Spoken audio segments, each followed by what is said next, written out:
Welcome back to another episode of car talk. फौरी तरक्की हासिल करने के लिए और फौरी फायदा हासिल करने के लिए कैसे आप पर्सनैलिटी इंप्रूव करेंगे तो आपको कैसे हासिल हो सकता है, आइए डिस्कस करते हैं।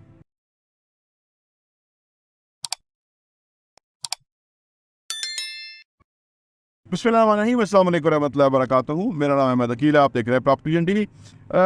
आप यूँ कह लीजिए कि सवाल ये है कि देखिए बहुत सारे लोग हैं, कंपटीशन है हर शोबे के अंदर। जहाँ भी आप मुलाजम है किसी जगह, सरकारी मुलाजिम या प्राइवेट मुलाजम, तो वहाँ भी एक कंपटीशन है, ठीक है ना। लेकिन जिसकी पर्सनैलिटी अट्रैक्टिव होगी, जिसकी पर्सनैलिटी डिलीवर करने वाली होगी, या वो डोमिनेटिव होगी, या वो बेहतर होगी, उसको अपॉर्चुनिटी ज़्यादा मिलती है, उसको ज़्यादा लोग जो है वो आप समझ लीजिए कि एक्सेप्ट कर लेते हैं, यार ये बंदा हमें लीड करने के लिए है।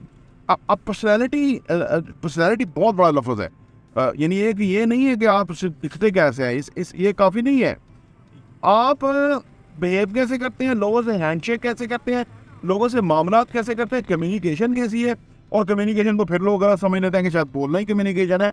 पूरा कम्युनिकेशन के अंदर जो मेजर पार्ट है ना, वो लिसनिंग है। तो आपने लिसन कैसे करना है। अब मैं आपको चंद पॉइंट्स साथ ही वादा कर देता हूँ। लोग इस समय सोच रहे होते हैं ना कि यार हमारी कैसे तरक्की होगी, हम लोग आगे बढ़ रहे हैं, तरक्की कर रहे हैं, कामयाब हो रहे हैं, पैसा कमा रहे हैं, गाड़ियाँ, घर, जायदादें, वसाइल ले रहे हैं। दरअसल वो ये नहीं समझते कि वो जो ले रहे हैं ना, वो उन्होंने अपने ऊपर काम किया हुआ है, अपनी शार्पन द सा की है, अपनी पर्सनैलिटी को इन्हेंस किया है, अपग्रेड किया है। आपने लीडर्स को देख लिया होगा कि आप देखिए कि उनकी पर्सनैलिटी जो है वो उन्होंने खुद उसको डिज़ाइन किया होता है उस तरह से कि जिससे लोगों के ऊपर उसका एक असर और तासर हो। पर्सनैलिटी का एक असर होता है, आपका एक तासर होता है जब आप लोगों से इंटरेक्ट करते हैं। पहली चीज़ कि आपका जो हैंडशेक है ना, पहले कहते हैं पहले 7 सेकंड के अंदर, सिर्फ 7 सेकंड के अंदर अगला आपके बारे में एक राय कायम कर देता है। अब बाकी तमाम वक्त वो उसी राय की बेस के ऊपर आपसे मामला करता है। देखिए ना कितना इम्पोर्टेंट है कि आप पहला बगैर सुने, बगैर कुछ बोले, वो पहले ही 7 सेकंड के अंदर आपके बारे में एक राय कायम करते हैं कि ऐसा बंदा नज़र आ रहा है। आप अगर एक एजुकेटेड बंदे, सेंसिबल बंदे नज़र आ रहे हैं, या एक आप जल्दबाज नज़र आ रहे हैं, या आप एक बेवकूफ़ नज़र आ रहे हैं, वो इनिशियली 7 सेकंड में अगला पूरा वो कर लेता है नए बंदे से मिलते हुए। अच्छा, इसमें हैंडशेक से लेके बात करना और कब दूसरे को बात करने का मौका देना, ये भी इम्पॉर्टेंट है। कुछ लोग हैंडशेक करते हैं और हाथ ऐसे होता है जैसे कि बिल्कुल बेजान है। हाथ के अंदर एक सर्टन एनर्जी होनी चाहिए, और यही नहीं कि अगले को बंदा हाथ पकड़ के मरोड़ दे, लेकिन इतना कम अज़ कम हो कि वो हाथ, जब आपका हाथ उस के अंदर उसका हाथ आए तो उसको एक एनर्जी नज़र आनी चाहिए कि एक कॉन्फिडेंट वेल विशर, एक थोड़ा जेंटलमैन बंदा है जिसने मुझसे हाथ हैंड शेक किया है, ठीक है ना। फिर यह है कि बात आइस ब्रेक कैसे करनी है, कहीं से बात शुरू करनी है अजनबी बंदे से, ये बड़ा इंपॉर्टेंट है। अगला भी जब पहली दफ़ा कोई मिल रहा होता है ना, तो वो बहुत कॉन्शियस सा होता है कि पता नहीं कैसे बात होगी, कहाँ से शुरू होगा। तो वो उसको एक ऐसी स्पेस फ्राहम करना है कि जिसके अंदर वो कॉन्फिडेंस फील करे बात करने में। ये इंपॉर्टेंट है, पर्सनैलिटी का हिस्सा है, ठीक है ना। फिर बात जब शुरू करनी है तो फिर उसको कब बात के अंदर लेकर नहीं, यानी कि अब हमने राम कहानियाँ सुनानी शुरू कर दी और अगला बंदा सुन के कह रहा है कि यार ये तो बंदा खपती है, ये तो बंदा जो है ना वो, तो उसको बात में एंटर किस तरह करना है, वो ओपन हैंडेड क्वेश्चन कैसे करने हैं ताकि वो खुद बात करे। ताकि कहते हैं इंसान असल में बात करके खुश होता है, बात सुन के नहीं खुश होता, बात करके खुश होता है। जब वो बात करेगा ना तो उससे उसका कॉन्फिडेंस आएगा, उसे पता लगेगा कि मैं एक बेहतर उसमें हूँ। फिर लिसनिंग, कम्युनिकेशन में कमाल चीज़ है लिसनिंग, रिलेशनशिप बिल्डिंग में कमाल चीज़ है लिसनिंग, कामयाब सेलिंग में कमाल चीज़ है लिसनिंग, कामयाब इंसान में कमाल चीज़ है लिसनिंग, ठीक है ना। और नेटवर्किंग के अंदर भी कमाल चीज़ है लिसनिंग। लोग आज दौर है कोई किसी को सुनता नहीं है, ठीक है ना। तो जब आप अच्छा सुनने वाले होंगे तो वो बंदा जो सुना रहा है आपको बात, वो बहुत अच्छा फील करेगा आपके बारे में, आपकी पर्सनैलिटी के बारे में, आपके जो काम करे उसके बारे में, उस सब चीज़ों के बारे में पॉजिटिव होगा कि यार ये बंदा जो है मेरी बात सुन रहा है और वो मेरी बात समझ रहा है। अच्छा, कस्टमर आमतौर में होता है ना कि कस्टमर के ऑब्जेक्शंस होते हैं। जब हम उसकी बातें सुनते हैं ना पूरा, तो वो जो जो कहना चाहता है वो कहता है। उस सुनाने के बाद ये वो इस नतीजे पर पहुंच जाता है कि जो मैंने सुनाई है वो मुझे सेल्समैन जो मुझे सोल्यूशन देगा या मुझे जो प्रोडक्ट देगा वो उसी की रोशनी के अंदर देगा। तो इसलिए लिसनिंग तो बहुत इंपॉर्टेंट है। अगर आप सुनेंगे नहीं आपके पास सोना है और अगला पता नहीं चांदी मांग रहा है और आप उसको सोना दे देंगे, तो वो रिसीव करने के बाद कहेगा मुझे तो चांदी चाहिए था, मुझे तो इसलिए समझा ही नहीं, मुझे इसलिए वो दिया ही नहीं जो मैं चाहता।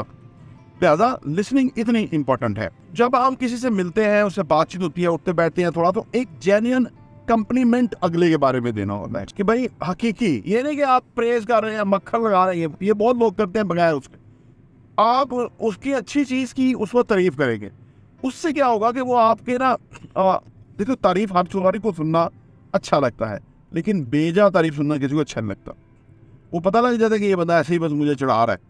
जो है कि अगर आप सही तारीफ करें तो वो अगला उसको पसंद करेगा और वो आपके बारे में समझेगा कि ये बंदा सेंसिबल है जो मेरे बारे में ये बात करे ना, तो वो एक अच्छी और बेहतरीन बात कर रहा है। फिर ये कि पर्सनालिटी इंप्रूवमेंट के अंदर देखिए, आप ज़्यादा पैसा कमाना चाहते हैं, तरक्की करना चाहते हैं, माशरे में बेहतर होना चाहते हैं, लेकिन आप दूसरे एंड पर लोग रिसीव करना चाहते हैं, कहते मुझे पैसे मिल जाए, मुझे मुआवजा मिल जाए, मुझे फ़ायदा मिल जाए, मुझे, लेकिन इसीलिए पर्सनालिटी पीछे रह जाती है क्योंकि वो खुद अच्छी खासी पर्सनालिटी होगी, लेन देन के या मामले में, या आप देखेंगे कि वो आप डंडी मार रहा है, वो आपका मुआवजा रोक रहा है, वो आपको देना नहीं चाहता। ये नहीं कि उसके यहाँ कमी है, लेकिन उसकी पर्सनालिटी है, ये प्रॉब्लम है। लेकिन अगर आप चाहते हैं कि लोगों से अच्छे तल्लुकात बने, कामयाब हो, तो आप लोगों को बस देना शुरू करें। Give give give. हर वक्त आपने लोगों को चीज़ें देना है, जो उनको सिंसियर कम्प्लीमेंट दें, उनकी तारीफ करें, उनको क्रेडिट दें, उनका जो मुआवजा बनता है वो तो बिल्कुल सबसे पहले दें। ये नहीं कि रोके रखें कि जी इसकी क्या खर्चे हैं, इसको क्या चाहिए पैसे। कई ऐसे लोग बकवास करते हैं, भाई तुम्हारे खर्चे तो उसके खर्चे नहीं है, कमाल है। लोग कहते हैं कि नहीं उसके क्या खर्चे हैं जी, वो तो ऐसे ही बस ही, वो तो खर्चे ही कोई नहीं, जो हम तो पूरे खर्चे। भाई आप उसके खर्चे सुनो तो आप परेशान हो जाओगे। आज के दौर के अंदर हर बंदे के अखराजात हैं, उसने रोके हुए एक अलग बात है, वो सादा जिंदगी बसर करता है एक अलग बात है, लेकिन अगर उसका मुआवजा ड्यू हो गया है तो आपको फौरी तौर पर देना चाहिए। और अगर आप नहीं देंगे तो आप देखिए वही आप हो गया ना कि आप ऐसी पर्सनैलिटी है कि जिसके अंदर एक प्रॉब्लम है कि दूसरे का जो दूसरे की का हक है वो आप उसको बर वक्त नहीं अदा करें। ये पर्सनैलिटी का एक प्रॉब्लम है, इसलिए वो बड़ी अचीवमेंट नहीं आती। तो लिहाजा जहाँ तक हो सके आप रास्ता दे दें किसी को, सर पहले आप, ठीक है ना। ये जो है ना, ये असल में ऐसी चीज़ है कि आप यकीन कीजिए कि यहाँ से आप एक पर्सनैलिटी, आप इतनी बड़ी टावरिंग पर्सनैलिटी बन जाते हैं, ठीक है ना, टावरिंग पर्सनैलिटी बन जाते हैं, जबकि आप गिव गिव गिव ही कर रहे होते हैं। फिर ये कि अच्छी जो पर्सनैलिटी है, या एक अच्छा कामयाब इंसान है जो कि अमीर होगा, तरक्की करेगा, कामयाब होगा, स्माइल, मुस्कुराना, मतलब स्माइल आपके चेहरे पर रहनी चाहिए। हमारे यहाँ का सरकार दो आलम सल्लल्लाहु अलैहि वसल्लम का अखलाक आला तरीन था। आपके चेहरे पे एक ऐसी खूबसूरत स्माइल होती थी कि जो बड़ी मशहूर कुन थी, ठीक है ना। तो स्माइल आज हमारे चेहरों से गायब हो गई है कहीं ना, उस वजह से मसाइल पैदा हो जाते हैं अगले के साथ। स्माइल अल्लाह ने हमें दी ऐसी है कि वो कई जगहों पे हमारे काम आती है। तो जब अगर आप स्माइल को अपने चेहरों पे रखेंगे, गुफ्तगू में, बातचीत में, इंटरेक्शन के अंदर किसी को देखेंगे स्माइल के साथ, तो वो बहुत अच्छा फील करेगा। यानी ये एक ऐसी चीज़ है कि वो, फिर आखिरी बात कि जो आमतौर पे आपको पता नहीं नज़र आती, अपॉलोजी, ठीक है ना, आई एम सॉरी, ठीक है, मुझे माफ़ कीजिएगा। अब आपका कसूर है भी कि नहीं भी, आपने ये लफ्ज़ जितने लोग अदा करेंगे उतने लोगों को पसंद आएंगे। हमारे लोग गलती करके भी नहीं मानते, अगले का पाँव अपने पाँव के नीचे दे दिया है और उसके बाद उसने मुड़ के वो देखा भी नहीं कि किसी का पाँव नीचे आ गया कि नहीं आ गया। ऐसी बेरहमाना।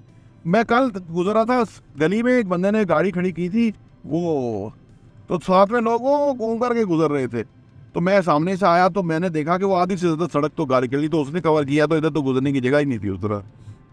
तो क्या इतनी बड़ी गाड़ी का इंप्रेशन क्या आ गया कि यानी ऐसा शख्स है कि जो दोस्त धांधली और धक्काबाजी वाला इंसान है, तो उसकी पर्सनैलिटी, उसकी गाड़ी कहाँ गई, पहाड़ में गई गाड़ी, ठीक है ना। और अगर वो अच्छा इंसान होता या अपने, मेरे नज़र में एक अच्छी वो पर्सनैलिटी बनना चाहता होता, तो वो खुद साइड पे करके तो एक क्लियर रास्ता दूसरों के लिए देता कि जी आप चले जाए, ठीक है ना। अब ये हम असल में ये चीज़ें हैं जो कि हम नहीं करते। और अगर गलती हो जाए, और हमसे लम्हा गलतियाँ होती रहती हैं, दनिस्ता और गैर दनिस्ता, तो वो हमें माफ़ी मांगनी चाहिए। और मैं माफ़ी मांगता हूँ अगर किसी को मेरी बात से कोई दिल आज़ारी हो तो मैं उनसे माफ़ी मांगता हूँ।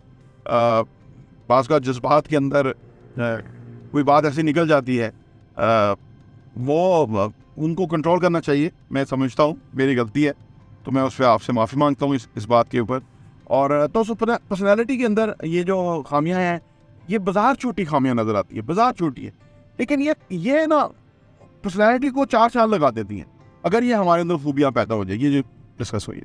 प्रॉपर्टी रिव्यू देखने का बहुत बहुत शुक्रिया।